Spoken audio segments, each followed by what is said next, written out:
Coming up next week at the Strasbourg plenary, lots of special guests, more grillings for commissioners and a little something called the State of Union.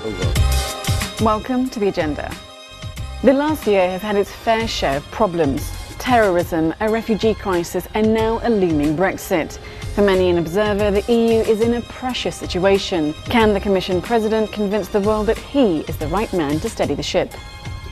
In his speech last year, the EU's first elected Commission President talked about having greater unity and honesty. But instead of citizens getting closer to the EU, British people voted to leave it. Mr Juncker needs to show a faltering EU is not failing. No doubt he will bring his honesty to his latest speech, but can he deliver real solutions? Well, one of the things that Mr Juncker has done in reaction to the growing terrorism threat is to create a new Commissioner portfolio, an anti-terror czar. And showing his sense of humour despite a Brexit, the man tasked for the job is British. Back in March, Mr Juncker called for a security union following the attacks in Brussels.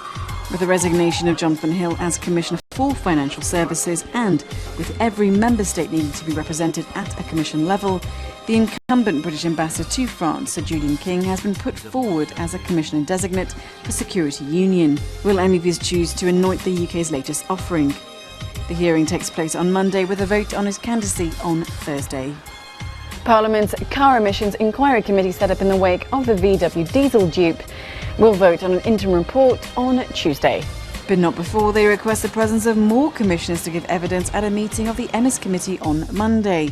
Find out what the Internal Market Commissioner Elizabeta Bieńkowska and Carmenu Vella, the Commissioner for Environment, have to say. And now for some news in brief. The EU Commission took a bite out of Apple, smacking it with a €13 billion fine for unpaid taxes to Ireland. New heights for the Commission as it sticks to its promise to fight corporate tax avoidance. Representatives from the Commission will be in Strasbourg to give MEPs an update on Apple. MEPs will discuss recent infractions of fundamental rights on Tuesday and vote on a non-binding resolution on Wednesday.